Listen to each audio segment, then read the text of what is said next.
कुछ बादशाह महलों में पैदा होते हैं और कुछ एक सिंपल सवाल से। क्या ये मुमकिन है? हमारी शुरुआत जीरो से हुई, ना कोई चांदी का चम्मच, ना सिर पर किसी का हाथ।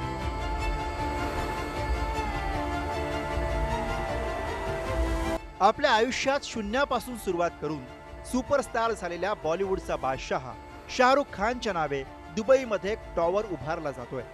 शाहरुखनं नुकतंच सोशल मीडियावरती एक पोस्ट करून त्याबद्दल आभार मानलेत। दुबई आणि बॉलिवूड यांचं नातं फार जुनं आहे, पण एखाद्या इमारतीलाच एका बॉलिवूड सुपरस्टारचं नाव देण्याची ही पहिलीच वेळ असावी। या इमारतीचं नाव असेल शाहरुख। 2029 पर्यंत हा टॉवर पूर्ण होईल अशी अपेक्षा आहे। या इमारतीच्या प्रवेशद्वारावरच शाहरुखच्या सिग्नेचर पोज मधला पुतळा टॉवर मध्ये येणाऱ्यांचं स्वागत करणार आहे।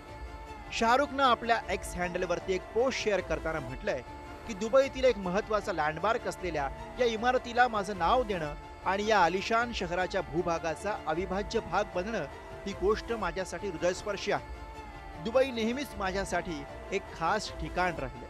हे शहर स्वप्न, महत्वाकांक्षा आणि शक्यतांचा उत्सव आहे। त्याने पुढे म्हटलंय, डॅन्यूबची शाहरुख ही व्यावसायिक इमारत या गोष्टीचं प्रतीक आहे की विश्वास आणि कठोर परिश्रम तुम्हाला किती उंचीवर घेऊन जाऊ शकतात। माझं नाव या प्रकल्पासोबत जोडलं गेल्यामुळे मी सन्मानित झालो, कारण हे आकांक्षा आणि उत्कृष्टतेचं दर्शन आहे। शाहरुख लवकरच त्याच्या आगामी चित्रपट किंग मध्ये पाहायला मिळणार आहे। या चित्रपटाचं दिग्दर्शन सिद्धार्थ आनंद करणार आहेत। सिद्धार्थ आनंदनं 2023 मध्ये शाहरुख सोबत पठाण हा सिनेमा केला होता, जो बॉक्स ऑफिस वरती सुपरहिट ठरला होता। हा चित्रपट 2026 मध्ये प्रदर्शित होणार असून यामध्ये दीपिका पादुकोण आणि सुहाना खान शाहरुख सोबत दिसतील। आइए बनिए इस कहानी का हिस्सा, हमारी विरासत का हिस्सा, जहां हर शख्स बादशाह कहलाएगा। तो आइए मिलकर बनाएं Shahrukh by Danube, where every office tells a story of success.